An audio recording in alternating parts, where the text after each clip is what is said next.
Hey guys, welcome back to Medical Coding with Blue. It is Q&A Tuesday. This is the #1 question and answer show about medical coding, airing on Tuesday. If you're brand new to my channel, welcome. I am Bleu. I'm a medical coder. I have been a medical coder for over 10 years. I created my channel with the hope of sharing all of my knowledge and everything I've been through with all of you.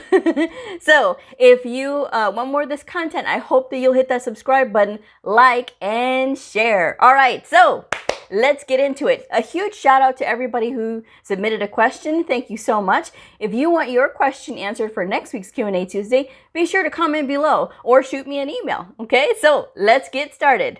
First question. What is the difference between health information technology and medical billing and coding? So health information technology or health information management is an umbrella term, and it covers basically everything that we do, right? It covers the medical billing and coding side, the auditing side, the statistics side, the data side. It covers a lot of different positions. It's just an umbrella term. So that's one of the things that you'll learn about this field, is that there's lots of umbrella terms, okay? So next question.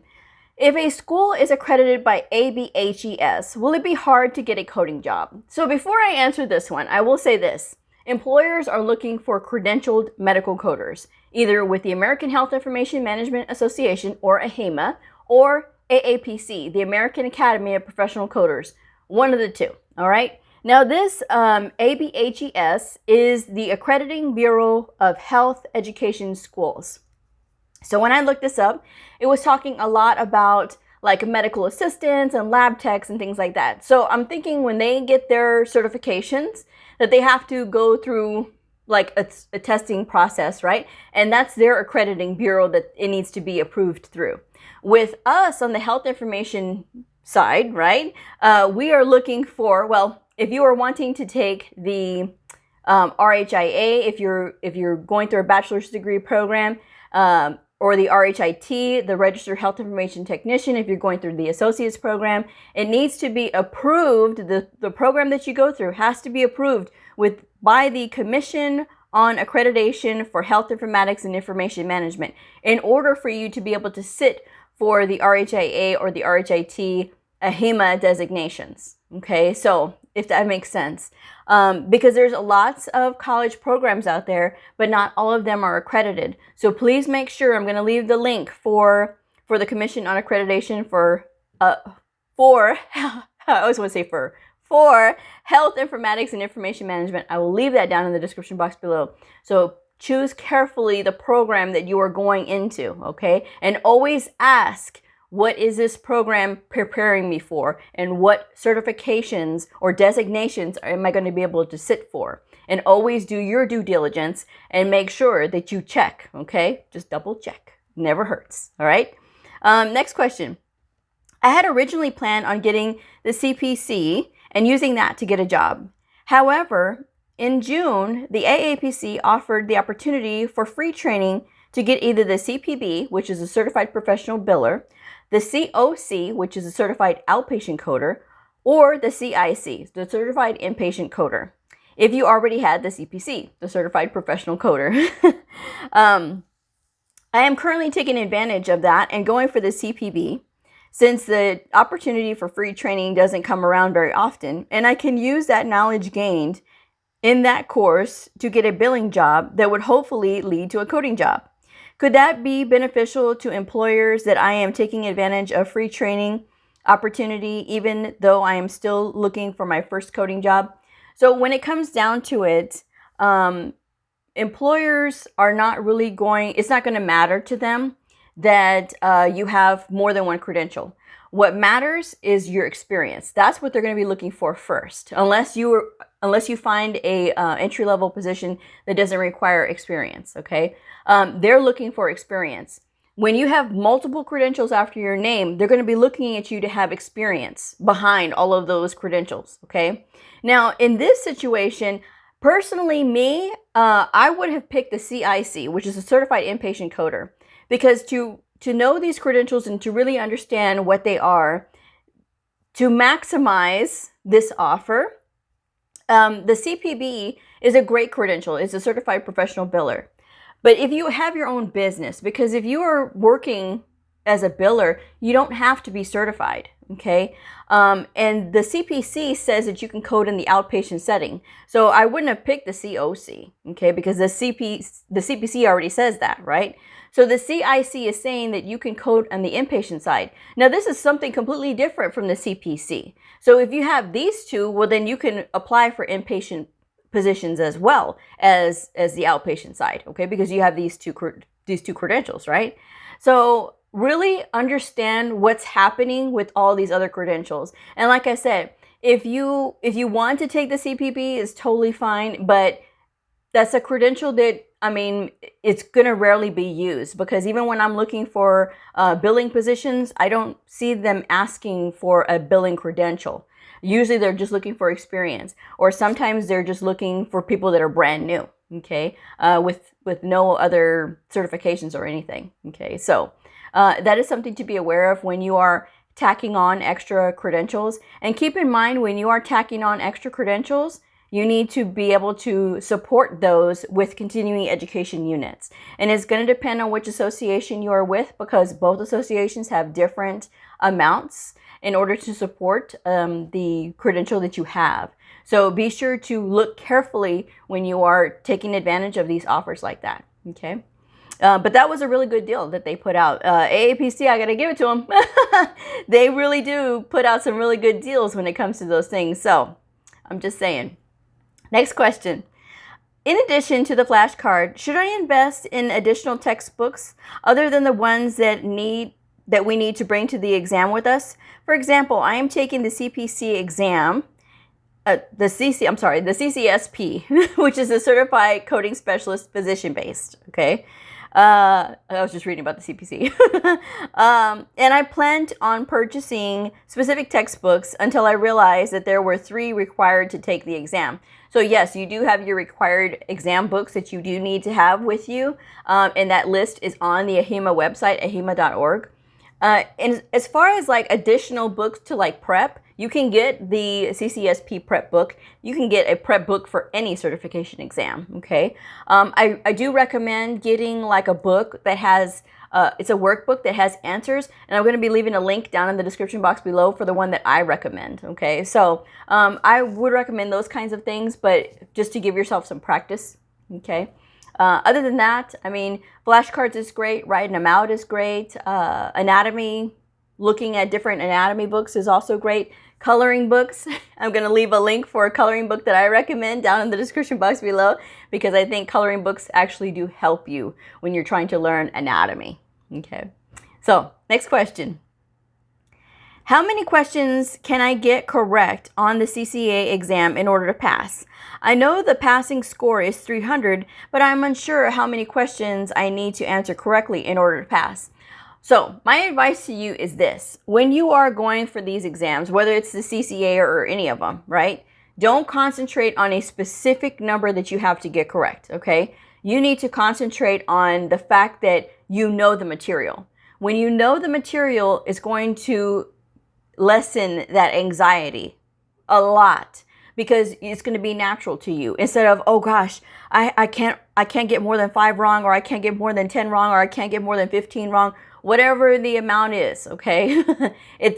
I mean, don't look at it like that in terms of numbers, okay? Look at it like, I'm confident in what I was taught. I remember what I was taught. It's going to be okay. I'm going to go with my first instinct when I am selecting the answers, okay? That is what you have to tell yourself. Don't get hung up on a number, because you start getting hung up on numbers, you're going to mess with your own head, okay? So just practice on getting through the test in the allotted amount of time, because these tests are timed, and it depends on which exam that you're going for. The CCA happens to be a 2-hour exam, all right? The other credential exams are longer, okay? And so, I mean, the CPC exam is what, 5 hours and 40 minutes? So there's a difference there, but don't let the CCA's small test time fool you, okay? This is still a very difficult test to pass. So all these tests need to be taken seriously, all right? So practice getting through the tests in a normal fashion, okay? Time yourself, make sure that you are getting through at a really good pace, And that's what you need to concentrate on. Don't start concentrating on numbers because that's only going to mess with your head. Just my advice. Next question. It's too hard for me to understand what the difference is between the CCA and the CCS. There's too many programs out there. One from Kaiser University that costs a total of $30,000, very scary for a single mom. And also I have talked with Rasmussen College, which is only $12,000, but the difference is the associate. I really need help understanding what the difference is because they don't know and they can't tell me what the salary is either. I would love and appreciate your help. All right. With respect to Rasmussen and Kaiser, I'm going to call it Kaiser University. I don't know anything about them. Honestly, I haven't been through their program, so I can't tell you what $30,000 and what $12,000 is going to buy you. I will say that's a down payment on a house or it is a brand new car. Okay. So with that said, I always recommend that you guys go directly to the association websites themselves because there is no middleman with the association websites. It is literally, they are training you directly from the associations themselves, okay? And they're online and they are self-paced. I know that AHIMA lets you have 1 year from the time that you pay. And so it's completely self-paced, however fast or however slow that you want to go through it. And I will leave the direct link for the AHIMA program down in the description box below, only because it's a little hinky to get to. That's the only thing about the website. But these, I mean, $30,000 and $12,000 is a lot of money. And then the fact that they can't tell you what the difference between the two credentials is, and they can't tell you what the salary is another red flag. So, but I will say this, I'm very, very happy that they didn't say anything about the salary because usually that's one of their selling points. And a lot of schools try to use that as a selling point to try to get people in, all right? Because remember, they have to make quotas too. So they're going to romance you with anything that they can think of. So think about that before you sign on the dotted line. And like I said, if you go through the association website programs themselves for coding, for training, it's literally a fraction of the cost. Both programs are just a little over $3,000 compared to $12,000 and $30,000. So think about that. And also, I'm going to leave the link for my video that I just did about how to get your medical billing and coding school paid for. There's programs out there, guys. This lady is a single mom. I mean, come on. You know, there's plenty of programs for single moms. And I will leave the link for that video down in the description box below. But make sure that you are looking and exhausting every avenue that you can for help, because there's no sense in getting into more debt trying to better your life when there's actually help out there for you. Now, I went through a program to get my schooling paid for, and I will be forever grateful for that program. And that program has helped me, and it's made me a productive and a productive member of the economy. So think about that. That is why they have these programs, to get people technically trained for jobs that are better paying, okay? And it's better all the way around for everybody when people are educated, okay? So I'm just saying, don't go the hard route, okay? But if you have to, you insist on paying, then go directly to the association websites themselves. That's all I'm going to say. Next question. What medical coding software do you recommend? I use 3M encoder, but it's at work. So when I do use the encoder, that's what I use. Okay. Next question. So I am learning on my own. Do you have any advice? Go through my videos. I have plenty of study tip videos, and I've got plenty of those. I do have a whole playlist about that as well, and I'll be leaving that down in the description box below, so that way you can check it out. But please look through the videos. If you have specific questions, then by all means, you know, shoot them on over. But just advice about what to study when you're doing independent study. I have an entire video about what to study independently or how to study independently for medical coding. Okay, so be sure to check that out. All right, next question. How long do you recommend learning a system? Or do you think it takes, how long do you think it takes to learn a system? Like, as far as like a body system, it's going to be, I mean, everybody's different. I mean, I went through medical terminology really quickly. So, but that's because I'm a reader. So it's really going to depend on you, and it's going to depend on how fast and how quickly you are absorbing the material. So however fast you think, you need to go. Now, if you are timed, you have only a certain amount of time to get through your program, then you need to break down however many modules you have and break down the appropriate amount of time. And if you get through a module faster, then, you have more time for other things. But I mean, it's really subjective. I mean, and it's going to be all up to you. Okay. So next question. I was hoping to get a job as a receptionist or something similar in a doctor's office while I continue with my certification. Do you think this will help? It will, make you some good job connections, possibly. You can look at it like that because it is all about networking. And so if you get a job as a receptionist and you let the people know, hey, I'm in school for medical coding and I'm going to be getting my certification, maybe they might be looking for a coder, or maybe they don't have a coder, and you're going to be bringing that extra added value to their practice or to that office. So you can make sure that you can highlight that you do want to get experience, but you want to start making those connections, and that's totally fine. You can even start at medical records as well. Okay, that's another place to start other than being a receptionist. Okay, next question. I am an RN and I'm wanting to be able to work from home with my kiddos during the time. I continued to find jobs related to coding for my field, but I am lost at which program to take online that will give me the best training. So I always recommend going directly to the association websites. Again, I'll leave those down in the description box below. You can go through either one, AHIMA or AAPC. Both of them are the Medical Coding Association powerhouses. So either one of them is fine. And that's what I would have to recommend. Okay. Next question. Do you know how long you have to be working on site before remote coding becomes an option? 3 years. 3 years. Okay. With the pandemic right now, I mean, it has changed things a little bit, but just because you get a job right now at a place you have to go and they send you home doesn't mean you're going to permanently be at home. So be expecting to have to go back eventually. Okay. That is just one of those things. Okay. Next question, and the last question.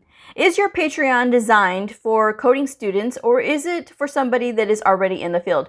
So I do have a Patreon channel, and it is about medical coding, and I do lots of practice, like medical terminology crossword puzzles I make, and I do other little worksheets, okay? I also do coding scenarios and things like that. So it's anybody is welcome, whether you are a veteran coder or a brand new coder, or you're still trying to decide, or you're a student. I welcome everybody. And pledge levels start at just $1 per month, and it gives you access to all that. Higher pledge levels will get you one-on-one tutoring time with me via Zoom, okay? And so it starts off with 1 hour at a certain pledge level, and then it goes higher from there. So if you're interested in that, I will be leaving that link down in the description box below. And so I guess I'm going to go ahead. Oh, wait. I did miss answering this one part of the question. So the viewer wanted to know what is the difference between the CCA and the CCS. So the difference between the CCA and the CCS is the CCA is considered the entry-level credential. This is for people who are brand new to the field, or people who have, had experience, but they just need to take their credential exam. That is what that is. Now, they do test you on both inpatient and outpatient, but the CCS is the Certified Coding Specialist is considered the most advanced medical coding credential. All right, this is the gold standard of medical coding credentials, because with this one credential, it says that you can code both inpatient and outpatient coding. Now, to be able to do that is really awesome, because you have to change your mindset, because there's different rules for coding inpatient versus coding for the outpatient side. And there's also coding with the CPT book on the outpatient side and the PCS book on the inpatient side. So completely different procedure books. The diagnosis book is the same for either or, but the procedure book is going to be different, right? So there's a huge difference there. But yes, the CCS is considered advanced, and both of these tests are nothing to sneeze at. I mean, they're both difficult. These are difficult tests. And so I'm going to go ahead and wrap this one up. But thank you guys so much for joining me. And I will go ahead and see y'all on the next episode. So if you are a medical coder, a medical coding student, somebody curious about the fascinating world of medical coding, a provider or a nurse, I invite you to like and subscribe and follow me on my journey in medical coding. I will see y'all next time. Bye.